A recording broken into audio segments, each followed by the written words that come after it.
Hello everyone, welcome to another video, Iron Mission. I'm Jason. I'm Joanna. In today's video, we're going to be talking about something that we've had to actually deal with quite a bit in the last few years. Because how long have you been riding? Just a few years. So you're on your third or fourth year of riding, and one of the decisions we had to make, you knew you wanted a Harley, and the question was, well, what is the best Harley for a new rider? And that is the question we hope to answer for you today. And we're not just doing it now. We've actually got two boys that are pretty much at the age where they're thinking about wanting to ride as well. And so we're dealing with this question yet again. So we're kind of putting our money where our mouth is in this video. There are three bikes that we think might be great beginner bikes that are Harleys. And there's one that's a pretty popular Harley for beginners that we actually would probably move away from. We'll tell you more about that in a minute. Thanks for being here. So there are a few things that you need to consider before we even start. First of all, it needs to be easy to handle. That's true. The bike that you pick, especially for a beginner, if you're a beginner out there, you need to pick a bike that you're going to be comfortable with, that you're actually going to enjoy riding. And so when we look at these three bikes today, these are three that really fit those criteria. They also need to be comfortable because, well, you're going to be learning to ride on it. Now keep in mind, as you look, we're going to show you these bikes. We're going to be sitting on the bikes. I'm around 5'9". Joanna's around 5'10". Even though I'm taller, she's a little taller than me. 5'9.5". Whatever, we round here. So I'm 5'14", and Joanna's shorter, clearly, as you can see from the video. So the point is, as a beginner, you have to understand the bikes that we're picking, I think, are going to be really good choices for most riders, anywhere from 5'4" to 5'5", and even if you're in the 6 foot, 6'1", 6'2". So that's what we've tried to do here, along with a lot of other criteria, such as... Well, a big thing for me was, how much does the motorcycle weigh? Yeah, because again, that's going to go right in line with your ability to handle that bike. If you've got a really big, heavy motorcycle, that's not going to be fun, especially when you're a beginner. Let's face it, Harley Davidsons, they are mostly heavy motorcycles. Even the bikes that we're talking about today are going to be over 600 pounds. But believe it or not, don't let that intimidate you. That's actually not all that much. And you will be able to handle them if you take the time to learn your motorcycle. Next thing, I think, is cost. You don't necessarily want to spend a ton of money on a new motorcycle, especially if it's your first one. I mean, you might not even like riding after a while. You might decide, man, this is just not something I really am enjoying. I don't have time for it. Or maybe you really were hoping you'd be riding with friends and there's not enough people out there for you to ride with. There's a million different things that can happen. And so we're trying to keep the cost reasonable when we pick these motorcycles, because there's another aspect to this. Well, first of all, you may drop it. And I did drop my first bike. Most people, at some point, are going to drop a motorcycle. Isn't that there a phrase? There's actually a phrase that people will use. You've either dropped your motorcycle or you're lying. Or you haven't yet. Or you haven't yet. Or you haven't yet, because I actually went 30 years, and then one time I pulled on a really, really deep gravel road, went to go stop, front tire went chick, chick, chick, chick, chick, chick, and then I put my foot down, deep gravel, slid a little bit. Yeah. You were on the back at that point. You didn't have your own bike. For a little while I was on the back. Yeah, and then, luckily we were doing like 4 miles an hour. But the point is, I had never dropped a motorcycle before. It happens. We're not trying to scare you. It just, again, we want a motorcycle that is going to be, it's not going to cost you a lot. And if you're practicing in a parking lot somewhere and you just happen to set it down, you're not necessarily super devastated by that. Okay, with all that being said, do you want to hear the three? I think it's time to hear the three. So we're going to do this in reverse order, okay. I think. So number 3 on our list is what? The Softail Standard. This is a nice motorcycle. It is. Now, it's a bike where they still make them, I think, up through 2024. I don't know if they made them for the 2025s, but this is a good motorcycle. It is something that used, you can usually find around $10,000, $11,000, $12,000. And it's a nice soft tail frame, so it's going to be easy to ride. It's going to be comfortable. What else? Well, first, I would like to mention, when you start getting into Harleys, and if this is your first bike, there's a lot to learn about the different models. And Softails have a lot of different variations. So that's one thing to learn, all the different variations in the Softail lineup. wouldn't you say? Well, sure. Yeah, there's a lot of different Softails. So we've picked the three. We're ruining the surprise for you. All three are what we call Harley-Davidson Softails. And they are, I think, the easiest for a new rider to deal with. And one of the things when it comes to the Softail Standard, it's a relatively comfortable bike. Right? So we check that off. The handlebar position. The height of the bike is only around 25, like almost 26 inches tall. So it could be good for shorter riders, but it's high enough. It's a tall enough bike where I think people who are a little bit taller can handle it as well. It has foot pegs, so that's something to keep in mind. The foot position is around like a mid to kind of mid forward, which means your feet are going to be a little bit forward, but mostly mid. So it's a very comfortable position there. Now, the nice thing about this bike is it serves two purposes. One, if you're someone who just wants to ride around town, at around 650 pounds, it's going to be maneuverable, right?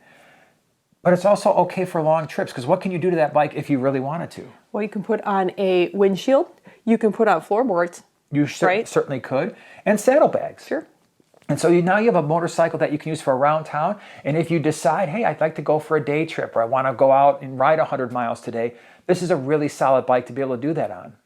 The other thing that's really nice about that bike that I currently don't have is the display is up. It's not, you're not having to look down. And when you're learning to ride a motorcycle, you got enough that you're thinking about what gear are you shifting it, where are you looking, what are you watching for. You don't need to be looking down to see what your speed is, what your gear is. So that's really nice, actually. Nice thing to have. That is a nice thing to have. Now, one thing to keep in mind about the Softail Standard is it only has a 3.5 gallon tank. Most of these Softails that we're talking about, we're primarily focusing on what we call the M8 series for Harley-Davidson, these Softails that were released around 2018 through the current year. If you go a little bit older, you get into what we call the twin cams, and those are also really nice bikes. But our focus today, the pictures that we're showing you, are all bikes that are relatively new, because that's the other thing. You want a motorcycle that you can rely on. Not that the older motorcycles aren't reliable, they certainly can be, but there's a certain comfort level with having a bike that is, let's say, less than 10 years old, certainly less than 7 or 8 years old. Usually you're going to be able to find these bikes with relatively low miles. And so that Softail Standard, it's not unusual to find a used one that's maybe 2 or 3 years old for like 10, 11,000 bucks. That's not a bad deal at all. There are some downsides to the Softail Standard. Like I mentioned, that 3.5 gallon tank is one of the smaller tanks that Harley offers on a Softail. Usually you're going to get around 40 to 45 miles per gallon depending on how you ride. So now you're looking at maybe realistically about 120 miles before you have to fill up again. So if you're riding with other people that have a larger gas tank, you're going to be the reason why they have to go to the gas station more often. Looks-wise, what do you think? Well, it is a stripped down Harley. I think it looks pretty nice though, and I appreciate the slightly taller handlebars. I think they're at a very comfortable height, especially when you're learning. And if you took the class on the little 500s, there's a lot of similarities. You've got the foot pegs that you're going to be learning on, you're taking your test on, and then you also have similar handlebar kind of placement. Absolutely. Are you going to get all the blingy chrome like you do on some of the other bikes? You'll get some for sure, not quite as much. The Softail Standards came with a 107-inch cubic inch engine.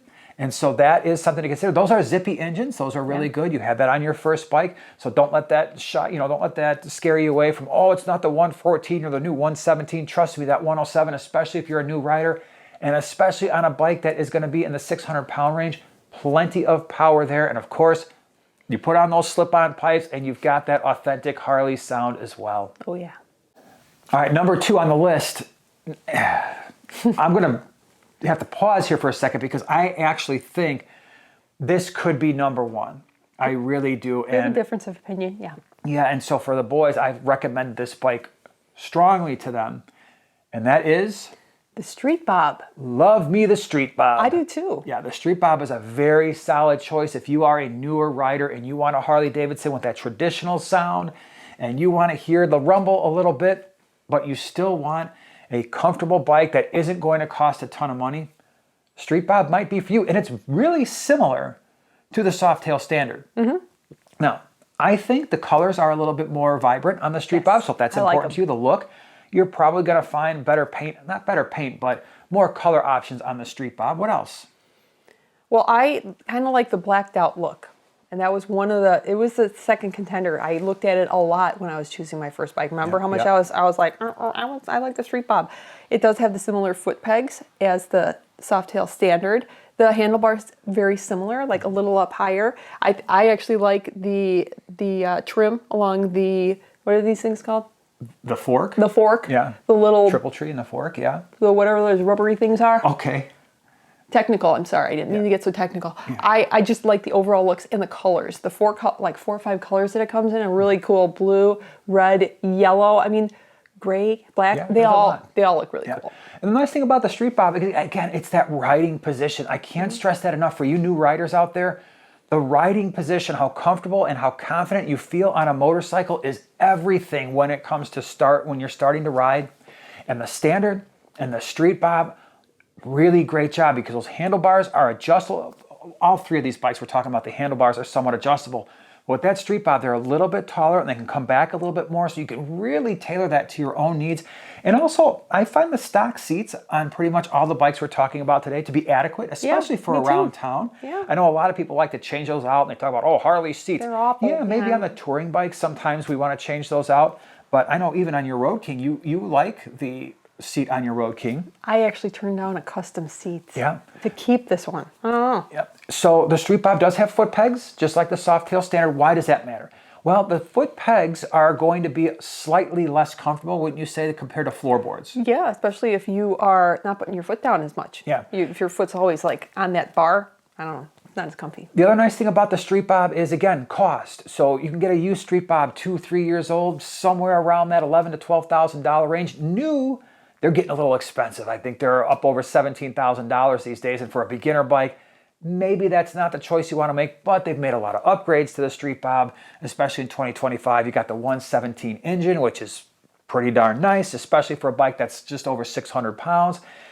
They changed the display. So the Street Bob and the Softail Standard both have that digital display, but in 2025, the Street Bob now has an actual analog tech that sits a little bit higher. That's nice. And it's a little bit easier to see. And you've also still have the electronics within that tech. So it's a really nice setup.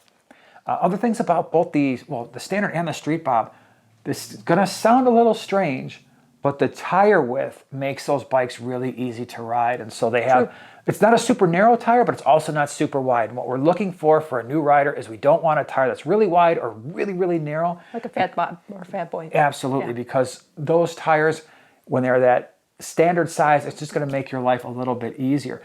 You already mentioned the looks. Yeah, I like it. It looks really sweet. Yeah, a little bit more chrome, or if you like the blacked out color, there's going to be a lot more blackout color compared to the Softail Standard. That's why it typically costs a little bit more. Again, you put some slip-ons on there, you're good. Other mods that you might want to do to a Street Bob before, for long term. You could put on some saddlebags. Saddlebags, windshield, trust me.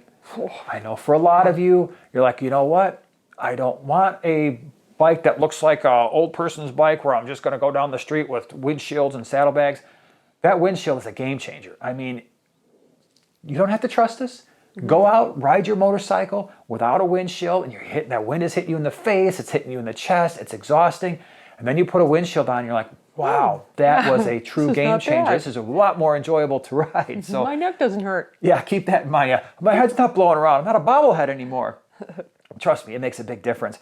So the Street Bob, great bike. You are getting that, I think I mentioned, but the 3.5 gallon tank, once again, just like the Softail Standard. So just keep that in mind. If you're going on longer distances or riding with people, that might be something to consider as well. But it is possible. This bike is, the Street Bob is possible to take on long distance rides because we did have a friend that did go like basically cross country one summer, like all over the place on a Street Bob. Yeah, absolutely. All these bikes you could take them on longer distances. Are they going to be as great as the touring bikes like the Limiteds and the Road Kings? Maybe not, because the suspension isn't quite as great. They're a little bit of a lighter bike, a little bit more vibration, but not much. The other thing to consider, both the Softail Standard and the Street Bob, they don't have cruise control unless you're buying a brand new Street Bob for 2025.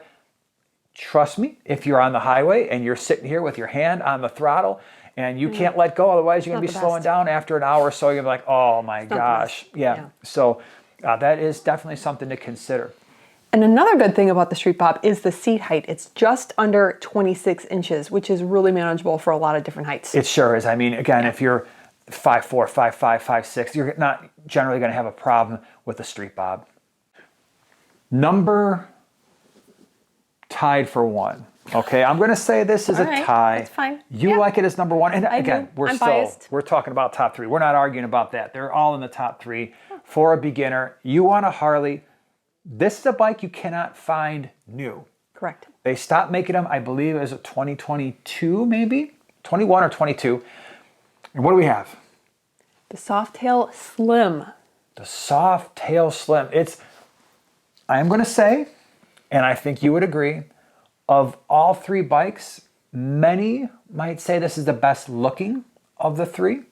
The lines, it's got those really classic lines. It's a nice looking motorcycle. You are getting the 107 engine. And so with the Street Bobs, you can easily get a 114. But with the Softail standards and with the Softail Slim, they were, to the best of my knowledge, only 107s. The Softail Slim, what else do you want to say about it? Why did you pick it? Because that was your first bike. Why did you pick the Softail Slim as your first bike? It was. Well, it had a very low seat height, so it was only like 25.5. And now I am taller. I understand that. However, when you're learning to ride a motorcycle, do you really want to be up in the air? Not really. You want your feet planted nicely on the ground to have more, confidence riding. I like the looks of it. It was in a movie, his name was Cap. I call him Cap because, it's Captain America, Winter Soldier. Wasn't it the movie that it was in? The Softail Slim? Movie, yeah. I mean, that was a really sweet paint job that I always wanted. But, the green with the white stars the they star. released. Yeah. One day, if I get a fleet of 10 bikes, that's going to be one of them. Just so you know. I will keep that in Just so mind. you know. Okay. So basically, it was very comfortable to sit on. And another really weird thing is, and I think I found it out as soon as I sat on one. As soon as you stand up, you can actually, and I did this at stoplights too.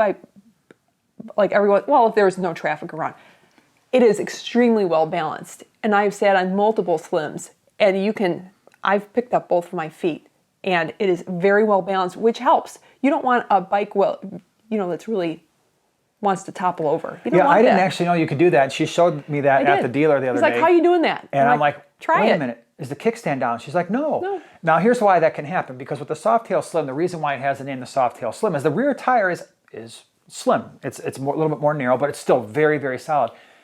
There is a slight downside to the Softail Slim, and that is the front tire is a little bit wider, especially compared to the Standard and the Street Bob. But I do think it's a very, very well-balanced bike. I enjoyed riding it quite a bit. And the times that I got to ride it, it's got floorboards. And so out of the three bikes that we're talking about, to be able to put your foot down on a flat surface, a floorboard, is a lot less exhausting than having a foot peg. Again, with the other two, you can convert, but it's nice having that bike that already has that. Really nice mix of use of black color, some chrome. There is a little bit of unfinished components to it in terms of more of it just being like more of an iron or metal color. There was a downside, and it was a pretty significant, I wouldn't say significant, it's still, again, we're talking about possibly the number one bike. So what was the couple things that maybe you have to consider as a new person? Well, first of all, in order to ride at any distance, you would need a windshield. Okay? That does definitely, I think, take away the look of the Slim just a little bit. Now, if you are going to be taking it on longer rides, it is very possible. You have the floorboards. You can put on some saddlebags. That was great. I considered it. However, I didn't find it that comfortable on longer rides. On the highway, it just seemed like it was not as steady. Like when we first went, you're like, see, isn't this great? Because I was nervous to go on the highway. And he's like, wasn't that great? And I was like, well, it wasn't the best. Now, of course, it wasn't a touring bike. So if you're looking for something around town, you really can't beat it. And if you're just learning on it, you can't beat it. Yeah. And for those day trips, again, really great bike. The other thing too is the handlebars. So unlike the Standard and the Street Bob, where you're getting a little bit taller handlebar, a little bit more narrow, more adjustability, the Softail Slim, the handlebar adjustability is very, very limited. It's wider and lower, and you used to say it would pull you forward a little bit. But it's a really, really solid motorcycle. Again, the looks are outstanding. Some of the best paint jobs you'll see out there. That one, the green one with the star, is really awesome as well. And the other actually great thing about the Slim, that bumps it up just a little bit, Big time. is a 5-gallon tank. So if you are going out and about with your friends, you don't have to be the dud that has to keep going to the gas station. Not that it's bad to go for like snack breaks and stuff. Yeah, but that is a big thing. If you want to be on the road a little bit longer. And the nice thing is because it's got that 107 engine and it's a little bit of a lighter bike, again, just over 600 pounds, you get a 5-gallon tank. You're probably getting the same mileage as someone who's got a 114 with a 6-gallon tank. I know we did. So that's a really nice thing. One other downside, there was one thing I didn't like about the Slim compared to the other two, and that is where all your speedometer and everything was mounted. It was on the tank itself. It looks awesome. But again, for you new riders, you have to look down to see your speed, to see what gear you're in or anything like that. You're looking down, and so you have to take your eyes off the road a little bit. With the Softail Standard and the Street Bob, it's not quite as dramatic. But again, we're dealing with a bike that doesn't have cruise control. So again, that was the other thing. Your hand is on that throttle and you have to be engaged on those longer trips the entire time. There's no opportunity really like, okay, get the feeling back in your hand a little bit. So just keep that in mind again. But for you new people, that's really not the end of the world. You're trying to find a bike that, again, comfortable, relatively inexpensive. The Slims, you could find those used these days anywhere from $10,000 to $12,000 with relatively low miles. That's a great deal. You want something that's going to be easy to maneuver. You want something that's going to be safe. You want something that's going to be reliable, that's going to give you a little bit of power, not get boring in the long run. And that's what these 3 bikes offer. We promised you there was going to be a bike here that we talk about that a lot of beginners, when they want a Harley, they migrate to this bike. I wanted it for a while. You wanted one. And actually, listen, this is a nice, I like these bikes. However, for a beginner, I think the 3 that we just went over are better choices, and that is... Well, the Sportster. The Sportster. I mean, they've got the Sportster 883. They've got the Sportster 1200. They are cool looking bikes. They sound awesome because they've got those Evo engines. You're getting that true Harley, blah, blah, blah, blah, blah, blah. Especially when you put the pipes on. I had a Sportster back. I got the 100-year anniversary, 2003 edition at one point. And there were some things I liked about it, some things I didn't like about it. You were a passenger back in those days. So as a passenger, how did you feel about Awful. that? We didn't even really talk about that, but beginners, I don't think you really should be having a passenger on your bike right away anyway. I wouldn't, But even at this point. The Sportster is a bike that is different from the other 3. One, there is a lot more top heaviness to that bike. So even though it doesn't weigh possibly as much as some of the other bikes we've talked about, where that weight is in that bike makes the bike a lot less stable and a lot more top heavy. Suspension. What would you say about it? Just merely sitting on the bike is not really, it's not comfortable and it's not pleasant. Yeah, so the suspension is going to be a lot more rigid. It's not a rigid frame, but the suspension is not nearly as good. Yeah. There's a lot of different types of Sportsters. I love the Sportster 72 if I had to get one. And you would. That would be a bike that for around town, it's a good bike. So if you're somebody, a newbie that's like, I don't have a lot of money, I can't spend $10,000, $12,000, $13,000 on a bike, I can only spend 5 or 6. Hey, the Sportster, that's what you got. You roll with that, you learn on that. There are some upsides. The cost is very, very low to get into. You can find a 5, 6, 7-year-old Sportster, like I said, $6,000, $7,000, maybe less. And they haven't really changed all that much since certainly the mid-00s up until they stopped making them a few years ago. There were some minor changes, but nothing drastic in my opinion. But you're not getting no cruise control. Depending on the type of Sportster you get, you might have anywhere from like a 2.5 gallon tank to maybe a 3.5 gallon, but that gets annoying real fast. Vibration. Remember I used to come home and be like, oh my gosh, I went on the highway and my hands would be tingling, just the vibration. It was an 03. They did fix a little bit of that, but there's a significant more amount of vibration in those bikes compared to the Softails that we're talking about here. The downside with the Sportster is how long do you think people usually keep those bikes? Typically not that long. They move to something else. Yeah. And I mean, even when I would sit on one in a showroom, because when I was looking for a bike, I mean, we went to a lot of dealers and I would sit on every single bike. And every time I sat on one, it just seemed very top heavy, which is really, so it almost seemed lighter than some of the other bikes, but it being top heavy, it didn't give me a good feeling. Yeah. You know, the other thing to consider too is the speed of these motorcycles. When it comes to the Sportster, they're going to be a lot slower than, let's say, the Softails that we talked about, that 883, that 1200. Those are old Evo motors, and they're good. They'll get you around town, but they are definitely on the slower side. So those were 3 bikes if you are a beginner. We highly recommend check those out, sit on them, get to know them, see which ones are comfortable for you, which ones you prefer. They're all really solid options. If you want to learn more about, once you find that bike, how to get the bike for the best possible price, check out that video in the upper right-hand corner that we did last week. I think that'll be really helpful for you. As always, thank you so much for being here. Stay safe on the road, and we'll see you next week. Bye.